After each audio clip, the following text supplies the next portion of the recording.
Welcome back to the Growth Focus podcast. I'm Gary Lafferty, your host and founder of Growth Focus Partnerships, where we help MSP owners and B2B tech leaders build more predictable revenue. Now, today's guest is Courtney Poulos. She's a broker owner with 21 years in real estate, and she's probably the most honest critic of tech products you're going to hear from. She runs a YouTube channel where she signs up for PropTech tools, tests them in real time, and tells her audience exactly what works and what doesn't. Founders have called her after the thumbs down reviews. Some of them listened, some of them didn't. What she has to say today isn't really about real estate.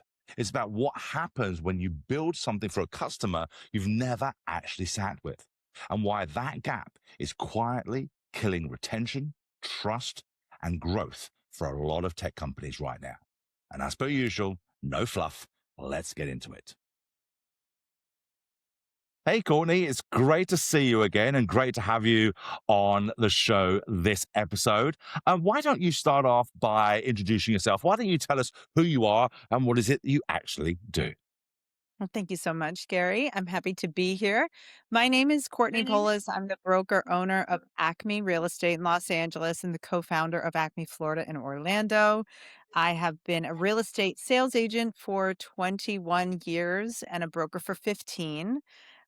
Seen the industry through a lot of changes. I've also had a million jobs. I've been on TV as a host of my own television show. I was a actor, um, waitress, front desk person, Italian tile I've done a billion jobs, I swear, but real estate's the one that got me hooked. So I'm Well, I very tell you honored. what, I can't wait to dive into it. And what we're going to talk about today is obviously not just about real estate, but about business in general, business growth, AI, Right. and a whole load of things. But before we get into that, Courtney, I just want to dial it back a bit. You know, you say you've done a plethora of stuff in your career. I just want to mention a few of the highlights there. College at 13 years old, journalism, acting, and as you say, then your own show, and in real estate. And now you're one of the most vocal critics and testers out there of prop tech within the industry. How does this unconventional path make you a better business owner in your view today? Well, I mean, listen, I think if you everybody's got something to offer, right? So part of the young part of all of our lives is finding out what it is that is our thing. What do we have to contribute? What's unique? What can stand the test of time? What can we grow? And, for me, all of the things that I learned in my life have actually made me quite a survivor in some ways. I know that there's I don't know if it's passé now to say survivor, but I've had to live on my own from a very young age, and I think that not having a lot of resources or people kind of telling me I couldn't do something has actually created a creative spirit inside of me that has made me able to move through a lot of different changes in our industry and our market. But all that to say, I forgot the original question you asked, but I think right now we're all business owners, but especially in our industry, we're trying to figure out, is AI going to replace us? Where is it going to replace us? And how can we create systems that survive the Yeah, tech? exactly. There's a lot of changes in there, and it doesn't matter, you know, what particular niche they're in. Running a business today is getting tougher and tougher. We're hearing the same challenges across the board, no matter what that industry is.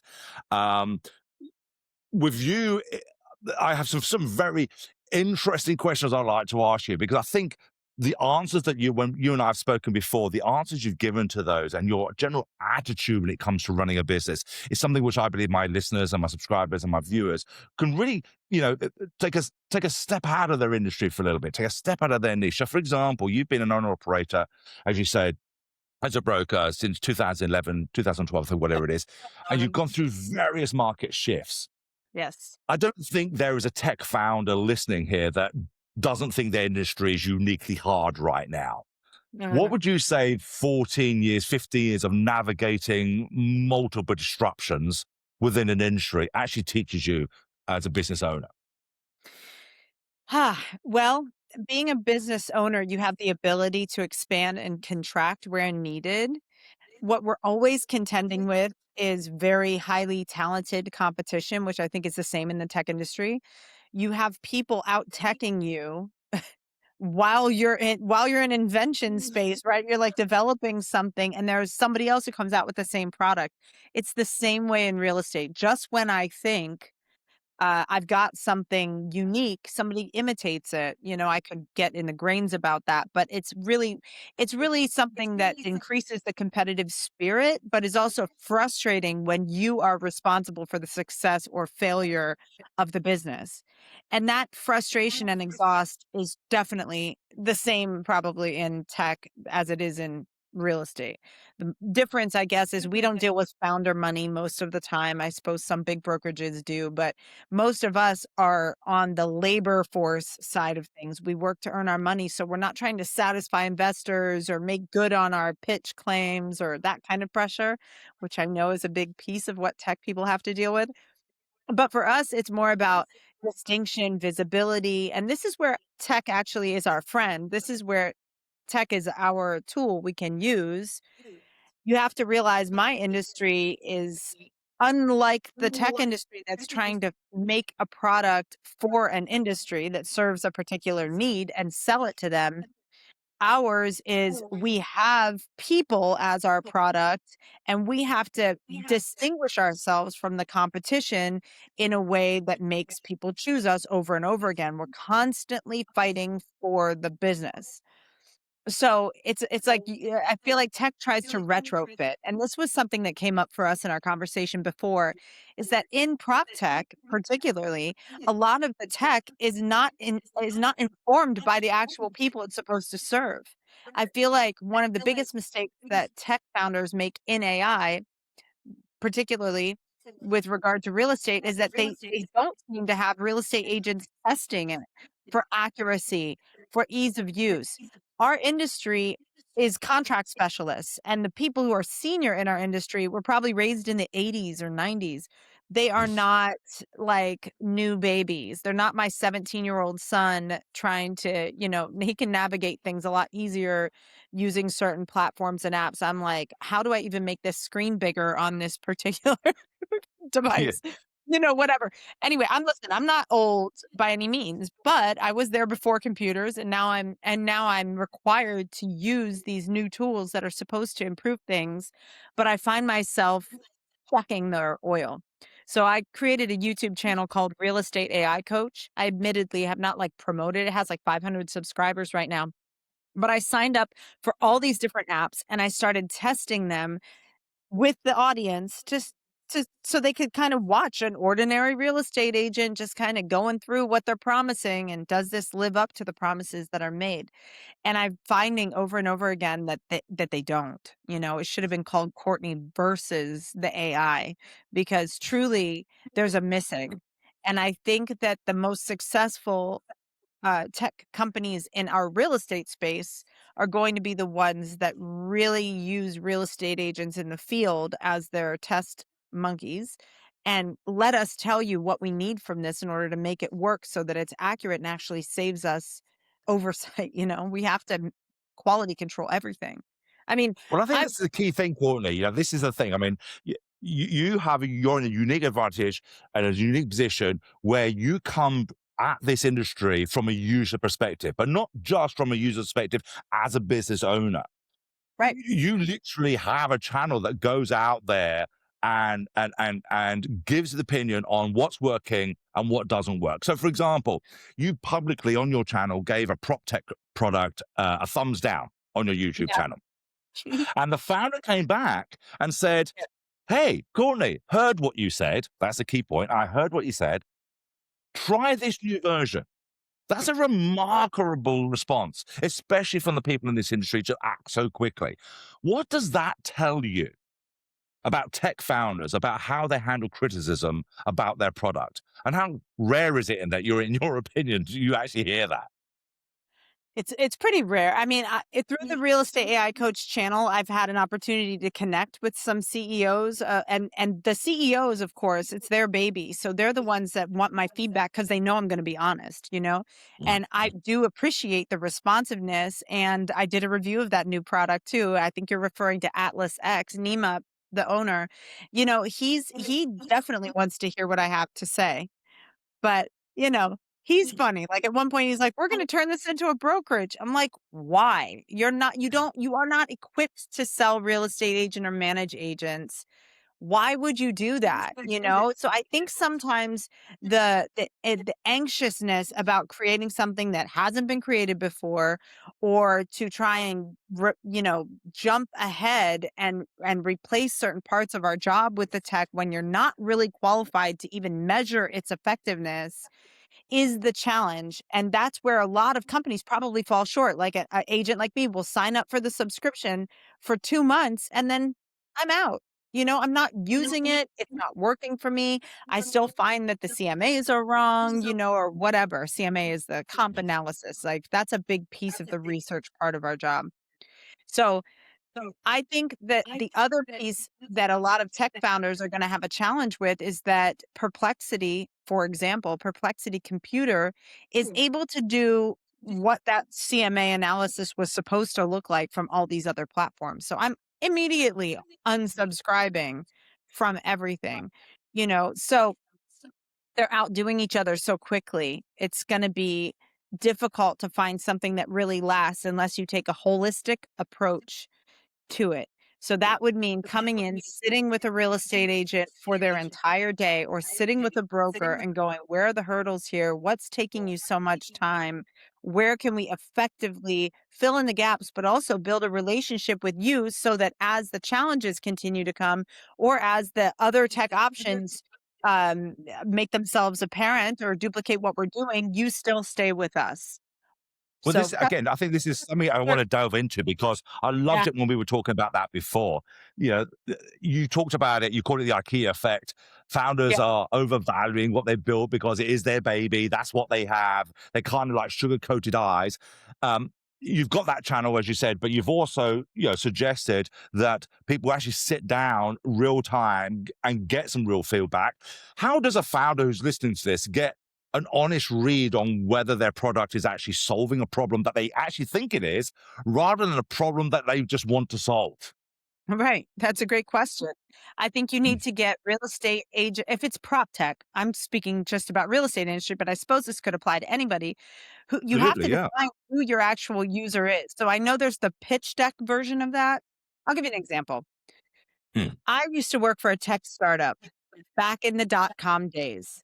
It was called Rent Payment, and what the pitch deck version of the user was is a person who rents, who has an American Express card, who wants to get the points for the rent, who is willing to pay the 1% service fee just for the ability to get more and more points on their card. These are people who pay down their credit cards every month, right?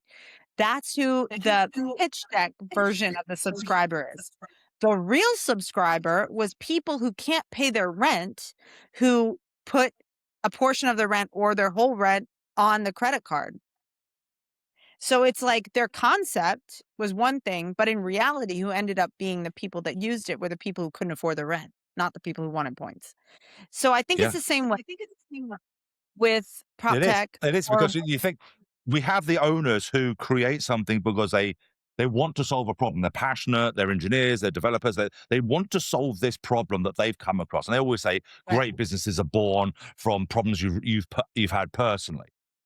But right, I love what you said earlier on. You said tech is shifting so quickly. By the time you go in to start something, that might be the best way. But then now the problem has shifted. There might be a different competitor doing it. There might be a different version solving that now. What you started off with in tech isn't necessarily the right or still relevant to what the market is. And I think right. AI has a lot of that. And I think I want to start moving into our conversation into AI because obviously you've got you're a lover and a critic of AI. All right.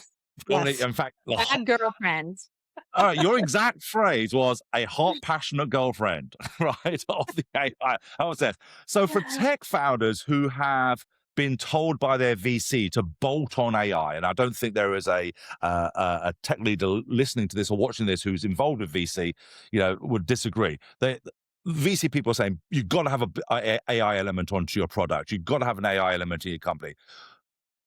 What does that balanced relationship in your mind look like in practice? Mhm. This is a sticky subject, Gary, because here's the thing. What we know about, for example, ChatGPT is that there are no stated there's no stated morality, there's no stated ethics. The owner doesn't have an invested interest in humanity, so he says, like, there's some things that, if they skew things one way or the other, there's no accountability. And that's a problem in our business because we have the fiduciary responsibilities, we have the Department of Real Estate regulations, then we have National Association of Realtors regulations, Code of Ethics, and then our MLS rules and regulations. We are a heavily regulated industry that can't play loose with the law. AI can't fill that space, and that's where a lot of people are getting into trouble. In fact, there is an attorney, an eviction attorney in Los Angeles that just got in trouble for injecting AI-generated fake case law, which again, I think ChatGPT should be in trouble for. I mean, you can't do this to people, like, just completely mix fake and real and distribute it for a subscription fee. Anyway, he's in trouble now because of that. So people are using AI as kind of like a truth, uh, an actual factual research tool when it doesn't have that as its stated ethics, purpose, higher value, anything. Okay. That's a problem. So when you're injecting it into your business, you have to know where can I quality control, at least for now, until there is some liability for AI, right? Or the founders or the companies that make it. It's going to be the wild, wild west in AI, and that's dangerous business in our business. So part of my job is training my agents to make sure that everything they use AI for, whether it's listing descriptions or which they should still tweak. I don't want us to lose our voice. Or comp analysis, where that platform is giving you a list of comps that it's reviewed in order to generate a value, that those are real listings, that's real information and real data, and that takes time too. Our question is always, is AI actually saving us time? Is it? Yeah. Because sometimes it's not. We have to quality control it. It's the way we quality control our own work. So, there are some things that AI is just not designed to replace at this point, and tech founders frequently put those things into the app. And I think Yeah. that's a big problem. So even with this Atlas, let's take Atlas X as an example. Yeah. The platform has calls like an AI receptionist or and then it also has AI robocalling. So you can choose the voice and upload a list that you get from the title company of names and phone numbers of people. It will call and say, "Hi, this is John. I'm the assistant to Courtney Poulos at Acme Real Estate. Are you thinking of buying or selling?" And I guess there's some data I saw, I can't remember what the source was, that said that some people are actually more likely to respond to an AI inquiry like that than to a regular person because they feel not attached to the outcome, like how the person's going to respond to them. They don't feel like they're going to get stuck in some conversation, which I found very interesting.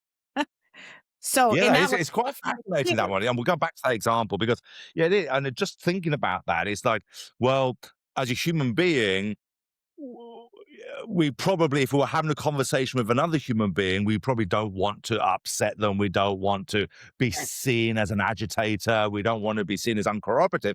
Whereas if knew we were talking to some kind of AI, we knew there's no real consequence to or whatever we say on that. exactly. And that reminds me of something you said earlier when we last, and this is a bit of a provocative one. You said that the AI is making a human expert more valuable than less. You used I think it was a fireplace analogy.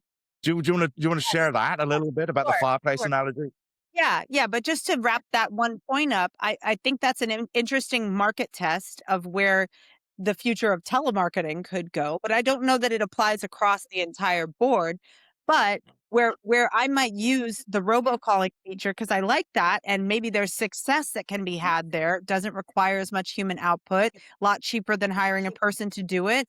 The people on the other end are getting a better experience. That's successful AI use integrated into the tech. Now, where would else would I use it? Like, there were other things in there where I'm like, "An AI CRM? I don't even know what that means. I don't know what that means." So it's not that's it's I think that there's a mix, like, people just throw the word around, but I don't know where AI is optimizing anything in my database other than ranking the prospective leads based on the last time they bought or something like that. Because how can they know really who's most likely to sell? They don't know if maybe they know somebody gets divorced or something like that. Maybe there are some other metrics that could go in there in the data analysis part. So that is yet to be proven, but so there is a space for it. I don't think it should be the entire thing. We still need to make room for humans. I'm still an advocate for humans on this planet. I'm an advocate for job, the human job, and I think if we just adopt this AI so fast that we have an entire generation of people hanging out on the streets, like with nothing to do because there's no employment, and we expect that the public interest of getting people jobs at odds with the economic interest of efficiency, then we're going to have a civil war. We're going to have a major crisis. And these tech platforms do need humans to use them and pay their subscription fees. So that's where the two circles collide. So but get back to the fireplace analogy. In Los Angeles, you cannot install a wood burning fireplace in a new construction property because of the fire conditions that we have here. However, there are many 1920s Spanish homes, very, even 20 all the way, up to like the 90s that have these beautiful fireplaces. The value of a wood burning fireplace has now gone up because it's commodified.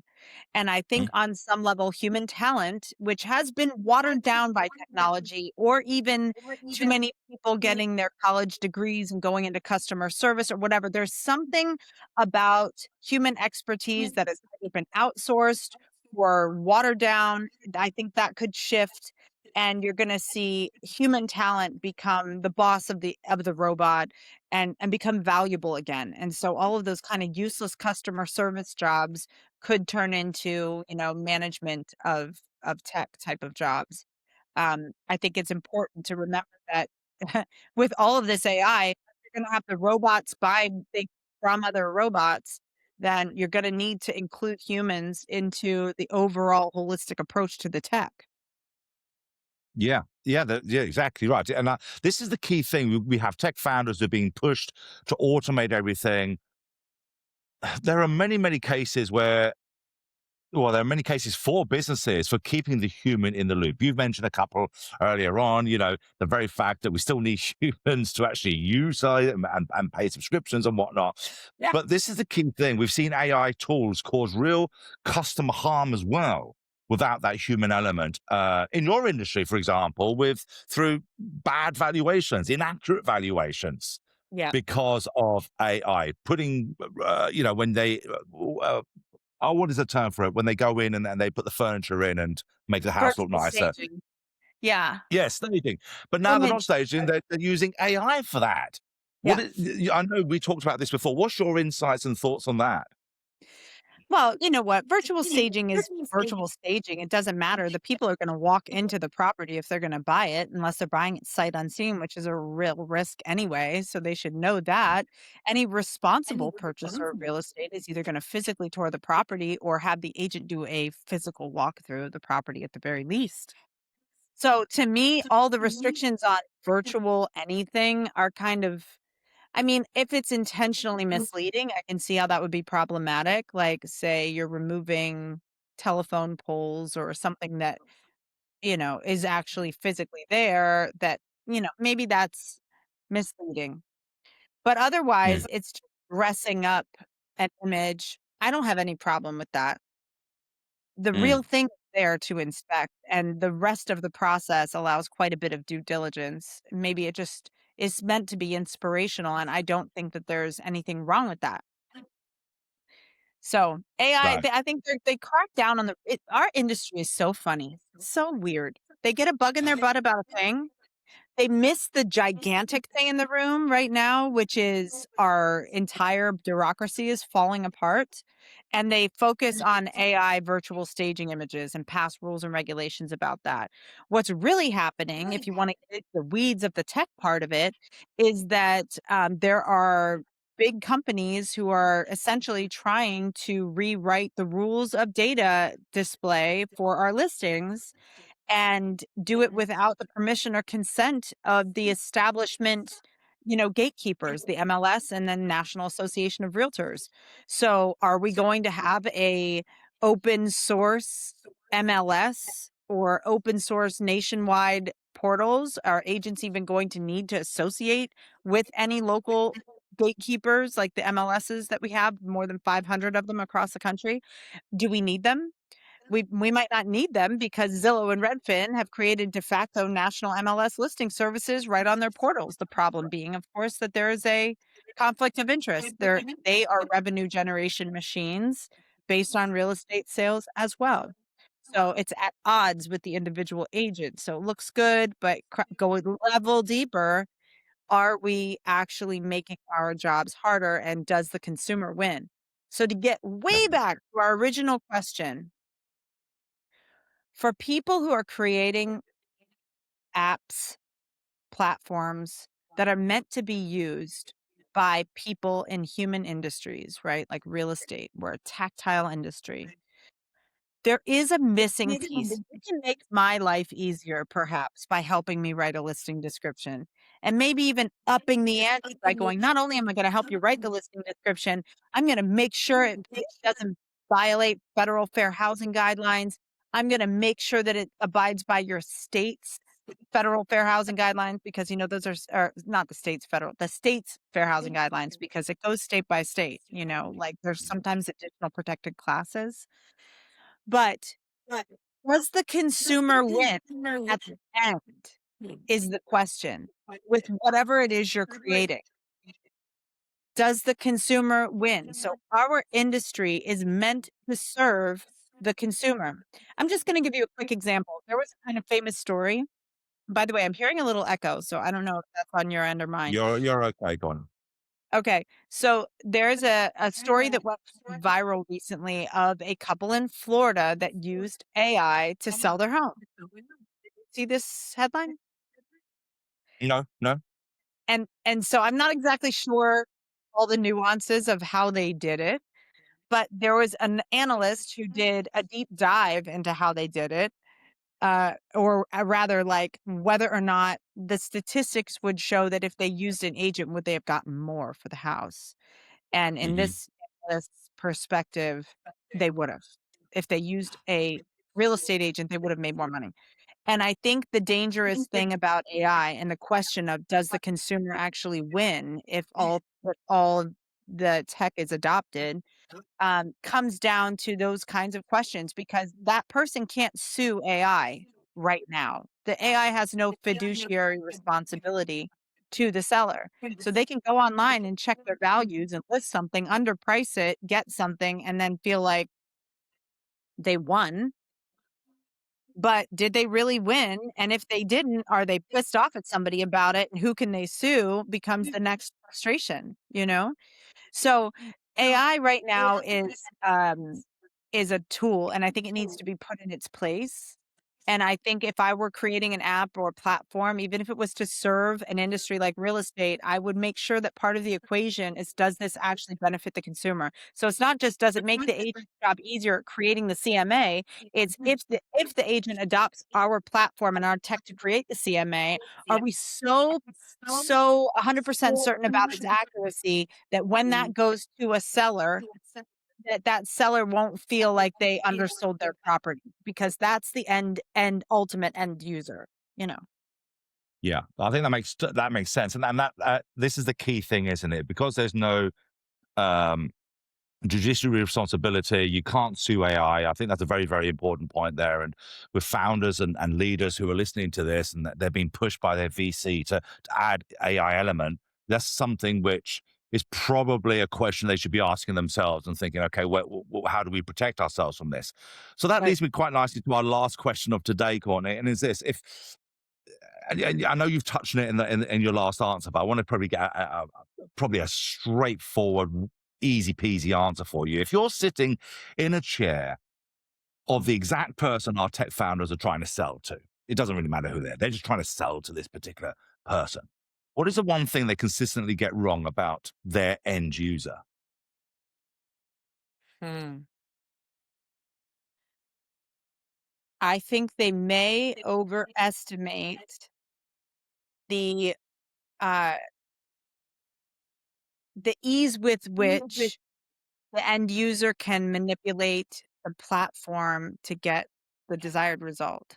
So I think that people think they'll say, "Oh, it's user friendly," but then when you go in there to navigate, it's kind of not, or there are like little functions and features. I'm going to also say this. I got to say this. So important. Human customer service. Human customer service. Because a lot of these platforms, you get in there, you see the ad, you buy the thing, you sign up, you try to navigate it, you run into something, and then you have this like chat button and it's a chat bot. And then I'm like, no, I need to speak with a person. And they'll say, oh, it's closed, or oh, if your email will be received and responded to within 24 hours. That doesn't work for me. I need Mm. immediate care. And I think that hybrid component would reduce frustration, would build some relationships and build some trust, and allow me to feel like I'm choosing your product over somebody else that does the same thing, because I know if I run into those user issues of how, using the platform, that I have somebody who can help me immediately. I can't under state that. It really Do you know what? I is think that is the so important. absolute golden nugget there. I think, and we've all used it. Absolutely, we all have apps or some kind of formats that we're using that the button is just a bot. It's just a bot. And as business owners, we are more than likely needing help right now. Not in 24 hours, because Right. time is money in business, and I think that is far more valuable than you probably think it is, Courtney. For piece of advice, I think it's absolutely a fantastic one. I hope that's helpful, because for me, it is everything. Yes. Yeah, absolutely. Well, listen, Courtney, if people want to get hold of you, chat with you, connect with you, work with you, what is the best way they can do that? I would love to have more subscribers on Instagram. My Instagram handle is instagram.com/the clean clothes, and that's spelled CLOSE. I also have the Clean Clothes podcast. It's on YouTube, youtube.com/at Acme Real Estate, ACMEREALESTATE. Find me there. Well, I'll make sure my team, as usual, will put all those links inside the show notes so they can click straight away and get hold of you. And then I suppose all that remains for me to say is, Courtney, thank you very much for your time and your insights and your expertise today. I'm sure the listeners and the watchers today have got a tremendous amount of golden nuggets out of this today. Such a pleasure. And hey, just a note to any of your subscribers or listeners who have a real estate related platform that they need honest opinions and feedback on. Maybe they want to contribute to the Real Estate AI Coach channel. I am happy to review it. Feel free to reach out on Instagram or YouTube or via email. You can find me. It's all in there. And I'm happy to test it out and share the results. Fantastic. But be prepared for honest results. Courtney only ever gives honest results. And that is That's a right. fantastic thing. So, Courtney, thank you very much for joining us. We'll stay in touch. And thank you, ladies and gentlemen, for joining us on another episode of The Growth Focus. Until next time, goodbye. Bye. Courtney made a point near the end of the episode that I want to come back to. It was this. Her number one frustration with tech platforms isn't the product itself. It's the moment she runs into a problem. There's nobody there. A chatbot, a 24-hour email response, and she's out. That's a retention problem. It doesn't show up in the deck. It shows up 3 months later when the churn numbers don't make sense. That's exactly the type of thing that comes up in a revenue leak audit. The lead comes in, the sale happened, and then somewhere in the middle, the follow through, the handoff, the customer experience, the relationship quietly fell apart. 30 minutes, no pitch. Booking link is in the show notes. Send this to one person who needs to hear it right now. See you next time.